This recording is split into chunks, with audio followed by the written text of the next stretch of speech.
नमस्कार विद्यार्थियों, आप सभी का हार्दिक स्वागत है। जैसा कि आपको पता ही है कि आपकी सहायक पाठ्य पुस्तक वितान भाग 2 से बहुविकल्पीय प्रश्न पूछे जाएंगे।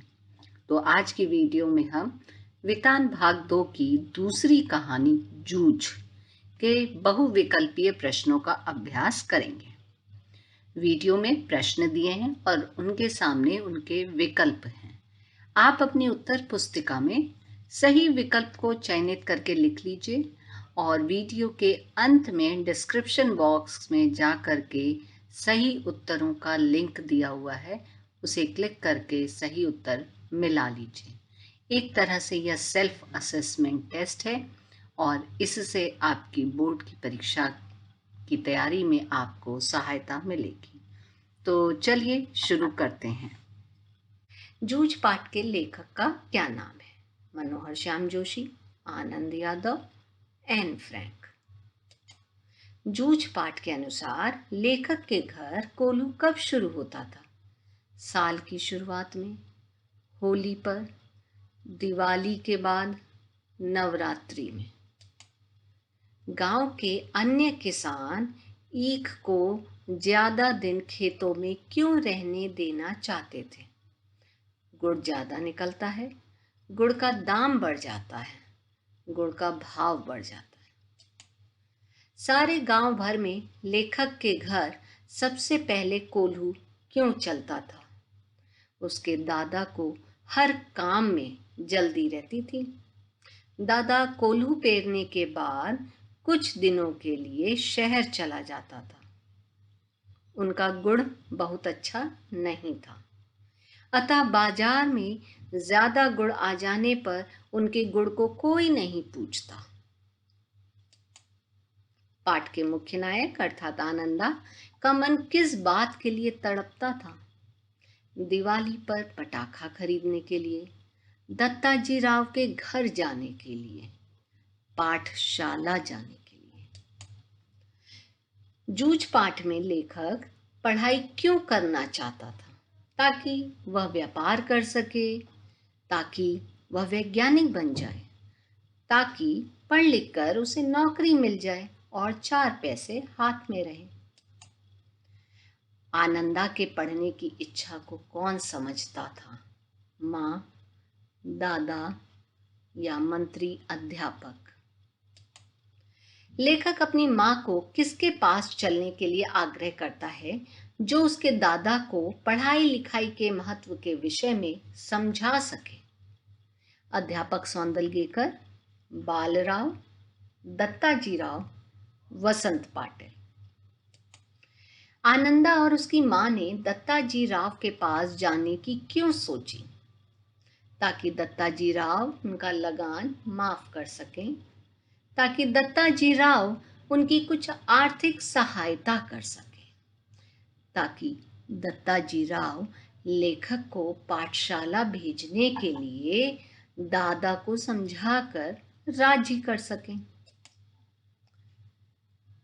आनंदा और उसकी माँ ने राव जी को किस बात के लिए सचेत कर दिया था?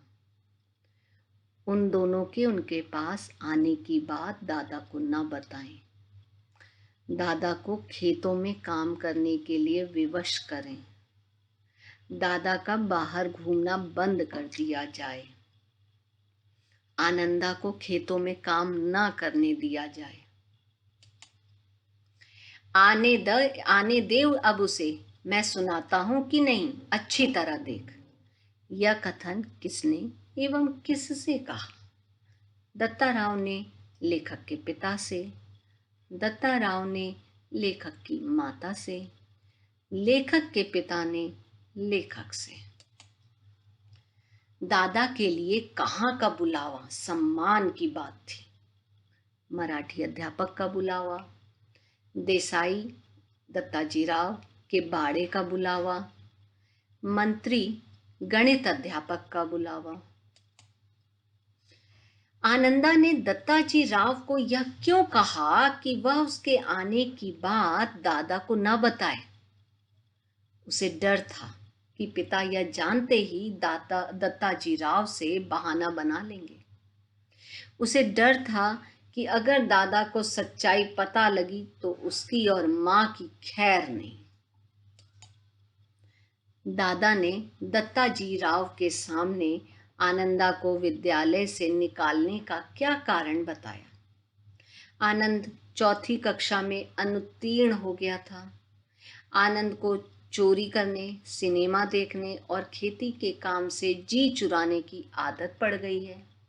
आनंदा को पढ़ाने के लिए पैसे नहीं हैं। जूझ कहानी में लेखक के पिता ने उसे विद्यालय भेजने के लिए क्या शर्त रखी? पाठशाला जाने से पहले 11 बजे तक खेत में काम करना होगा तथा पानी लगाना होगा। अगर किसी दिन खेत में ज्यादा काम होगा तो उसे पाठशाला नहीं जाना होगा। छुट्टी होने के बाद घर में बस्ता रखकर सीधे खेत पर आकर घंटा भर ढोर चराना होगा। उपरोक्त सभी। जूझ कहानी में लेखक किसकी प्रेरणा से कवि बन गए? गणित के अध्यापक मंत्री की प्रेरणा से, मराठी के अध्यापक सौंदलगेकर की प्रेरणा से, वसंत पाटिल की प्रेरणा से। आनंद के मराठी अध्यापक का क्या नाम था? रणनवारे, मंत्री या सौंदलगेकर?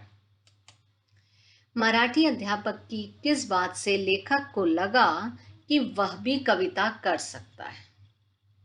जब मास्टर ने अपने घर के दरवाजे पर छाई हुई मालती की बेल पर कविता लिखी, जब मास्टर ने विद्यालय में एक प्रतियोगिता रखी, जब गांव में मास्टर जी ने लेखक की तारीफ की। खेत में काम करते हुए अगर लेखक के पास कागज और पेंसिल ना होते तो वह क्या करता?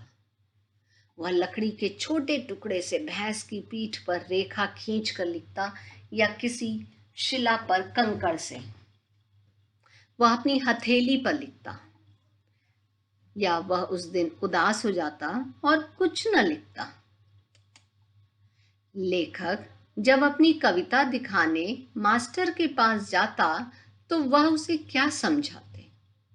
मास्टर भाषा, छंद, अलंकार, लय, शुद्ध लेखन के बारे में लेखक को समझाते।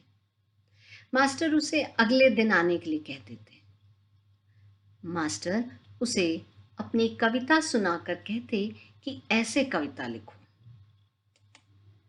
जूझ पाठ का शीर्षक उपयुक्त है क्योंकि पाठ में मुख्य नायक, जो कि लेखक है, के संघर्ष से जूझने की प्रवृत्ति के कारण, लेखक पढ़ता रहता था इसलिए, या लेखक खेती के काम में संघर्ष करता रहता था इसलिए। जूझ कहानी से क्या शिक्षा मिलती है? खेतीबाड़ी में कोई भविष्य नहीं होता। अच्छे कार्य के लिए झूठ बोलना गलत नहीं है। सहपाठी तो हंसी मजाक करते हैं, उनसे दोस्ती बनाकर रखनी चाहिए। जीवन में कितनी तकलीफें क्यों ना आए, हमें हमेशा जुझारू रहना चाहिए। जूझ पाठ के अनुसार कविता के प्रति लगाव से पहले और उसके बाद अकेलेपन के प्रति लेखक की धारणा में क्या बदलाव आया?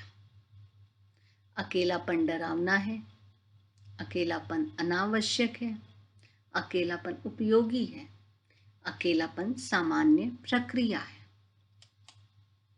मंत्री गणित के अध्यापक के बारे में कौन सी बात असत्य है यानी झूठ है? वह उधम मचाने वाले बच्चों की पिटाई कर देते थे। वह पढ़ाई करने वाले लड़कों को शाबाशी देते। बच्चे मंत्री गणित के अध्यापक के डर से पढ़कर आते। मंत्री अध्यापक बच्चों को रोज 2 कविताएं सुनाते थे।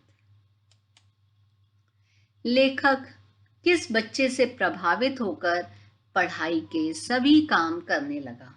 वसंत सैनी, वसंत पटेल, वसंत पाटिल, वसंत दत्ता। मराठी अध्यापक के अध्यापन के विषय में क्या असत्य है? वे कविता को सुरीले गले, छंद की बढ़िया चाल, रसिकता के साथ पढ़ाते थे। वे अभिनय के साथ कविता का भाव ग्रहण कराते। वे प्रसिद्ध कवियों के संस्मरण भी सुनाते। कविता सुनाते समय अगर कोई बच्चा बोल दे तो उसकी पिटाई कर देते। मराठी अध्यापक के अध्यापन से लेखक में क्या क्या नए परिवर्तन आए? वह खेत में अकेले काम करते हुए मास्टर के अभिनय, यति गति, आरोह अवरोह की नकल करते हुए खुले कंठ से कविता गाता। लेखक को अब अकेला रहना अच्छा लग गया। लेखक धीरे धीरे मास्टर के बताए राग से अलग भी कविताओं को गाने लगा, या उपरोक्त सभी। आनंद के कक्षाध्यापक का क्या नाम था? मंत्री, सौंदलगेकर, बसंत। कक्षा में किस बच्चे को मॉनिटर बनाया गया था? बसंत पाटिल, जहवान, आनंद। आनंद का विश्वास विद्यालय में पुनः क्यों बढ़ने लगा? विद्यालय में पुरस्कार मिलने के कारण, मंत्री अध्यापक से वाहवाही मिलने के कारण, अध्यापकों के अपनेपन और वसंत पाटिल से दोस्ती के कारण।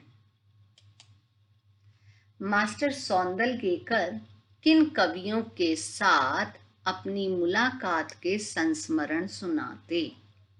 दिनकर, नरेंद्र कोहली, निराला जी के संस्मरण, या बोरकर, तांबे, गिरीश और केशव कुमार के साथ। आनंदा खेतों में काम करते हुए मराठी अध्यापक की किस क्रिया की नकल करता? वह अध्यापक के चलने की नकल उतारता। वह अपने गांव के मित्रों से अध्यापक का मजाक बनाकर सुनाता।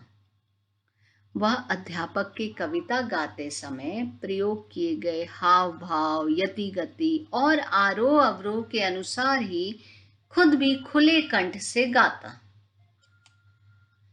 कविताओं को मास्टर के बताए राग से अलग भी गाया जा सकता है, ये आनंदा को कब अनुभव हुआ? कक्षा के दूसरे बच्चों को कविता सुनाते समय, खेत में ही काम करते समय, मास्टर द्वारा गाई गई कविताओं को गाते गाते यह अनुभव हुआ। लेखक को यह क्यों लगने लगा कि जितना वह अकेला रहे उतना अच्छा?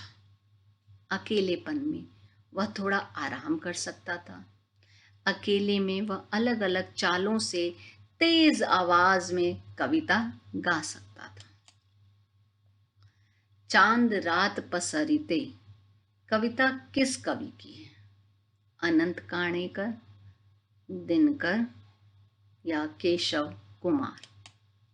आनंद ने चांद रात पसरिते कविता को सिनेमा के एक गीत की तर्ज पर गाया। वह गाना किस छंद की तर्ज पर था? केशव करणी जाति, मनोरम, या सवैया। मास्टर जी ने आनंदा के नई तर्ज पर गीत गाने से प्रभावित होकर क्या किया? आनंद को कविता के राग बदलने पर समझाया कि यह गलत राग है। छठी सातवीं कक्षा के विद्यार्थियों के सामने उसे बुलाकर गवाया। आनंदा को कब यह लगने लगा कि कवि भी उसके जैसे ही हाड़ मांस के व्यक्ति होते हैं? जब उसने मराठी अध्यापक को देखा। जब मराठी अध्यापक कक्षा में विभिन्न कवियों के चरित्र और संस्मरण सुनाते और खुद मास्टर जी भी कवि थे। आनंदा ने कविता लिखने की शुरुआत में तुकबंदी के लिए किन विषयों को चुना? अपने परिवार के लोगों को, फसलों, जंगली फूलों एवं अपने आसपास के वातावरण पर। रोजमर्रा की क्रियाओं पर। मास्टर सौंदलगेकर द्वारा उसे कविता की बारीकियों को समझाने का आनंदा पर क्या प्रभाव पड़ा? कविता के प्रति असीम प्रेम बढ़ गया, विद्यालय के प्रति अपनत्व और बढ़ गया, खेतों में काम करना बंद कर दिया। जूझ कहानी के नायक द्वारा पढ़ाई के साथ साथ खेती का काम करने का क्या प्रभाव पड़ा? उसकी पढ़ाई के प्रति रुचि कम हो गई, उसका मन निराशा और खीज से भर गया। वह अपने लक्ष्य को प्राप्त करने में सफल रहा। प्रतिकूल परिस्थितियों ने उसके दृढ़ निश्चय को तोड़ दिया। कविता पाठ करने के समय मराठी अध्यापक क्या करते थे? कविता की लय भूल जाते थे, कविता के बीच बीच में संस्मरण सुनाते थे, कविता के सिद्धांतों पर चर्चा करने लगते थे। इस कहानी के माध्यम से किसके संघर्ष को अभिव्यक्ति प्रदान की गई है? खेतिहर मजदूर के संघर्ष को, आनंदा के जीवन के संघर्ष को, गरीब माँ का संघर्ष दिखाया गया है या अध्यापक का संघर्ष? जूझ कहानी में आनंदा के उच्च स्तरीय कवि बनने तक का सफर किस बात का प्रमाण है? उसके परिश्रम एवं लगन का, पिता की बात को महत्व ना देने का, झूठ बोलकर पढ़ाई करने का, केवल अपने मन की करने का। जूझ पाठ के अनुसार लेखक ने अपनी जन्मजात प्रतिभा का परिचय किस प्रकार दिया? नए नए विषयों पर कविता लिखकर, पिता का विरोध करके, विद्यालय में प्रवेश लेकर, माता की आज्ञा का पालन करके। जूझ पाठ में आनंदा की कक्षा में शरारत किस कारण कम होने लगी? वसंत के आ जाने से, गणित के अध्यापक द्वारा शरारती लड़कों की पिटाई किए जाने से, मराठी अध्यापक सौंदलगेकर जी के आ जाने से, या विद्यार्थियों में जागरूकता पैदा होने से? मास्टर सौंदलगेकर ने किस पर कविता लिखी थी? आनंदा की जुझारू प्रवृत्ति पर, मालती लता की सुंदरता पर, विद्यालय के अनुशासन पर? आनंदा के पिता उसकी किस बात से नाराज होते थे? खेतों में काम करने की बात से, पशुओं को चराने की बात से, पढ़ाई करने की बात से? आनंदा के पिता द्वारा स्वयं खेती ना करके अपने बेटे से खेती का काम करवाना उनके किस चरित्र की ओर संकेत करता है? पिता अपने बेटे को परिश्रमी बनाना चाहता है, पिता के आलसी और कामचोर रूप को दर्शाता है। पिता दूरदर्शी है, पिता के लिए उसका पुत्र ही सब कुछ है। आनंदा जब पहले दिन पाठशाला गया तो उसकी क्या प्रतिक्रिया हुई? वह क्रोधित हुआ, उसकी खुशी का ठिकाना न रहा, वह अत्यंत उदास हो गया या उसकी कोई प्रतिक्रिया नहीं थी। आनंदा और उसकी मां द्वारा झूठ का सहारा न लिए जाने की स्थिति में इस कहानी में क्या बदलाव होता? आनंदा के जीवन में अकेलापन ठहर जाता, वह अपनी कविता लिखने के गुण को नहीं निखार पाता, वह शिक्षित होने से वंचित रह जाता। उपर्युक्त सभी। लेखक के पिता ने विद्यालय जाने की अनुमति देने के लिए क्या क्या शर्तें रखी? सुबह खेत पर पानी लगाने के बाद विद्यालय जाना होगा, विद्यालय के बाद खेत पर आकर ढोर चराना होगा, कभी खेतों में ज्यादा काम हुआ तो पाठशाला नहीं जाना है। उपर्युक्त सभी। आशा है कि आपने इन सभी प्रश्नों के सही विकल्प को चयनित करके लिख लिया होगा। अब आप डिस्क्रिप्शन में जा करके अपने उत्तर को स्वयं जांचिए। धन्यवाद।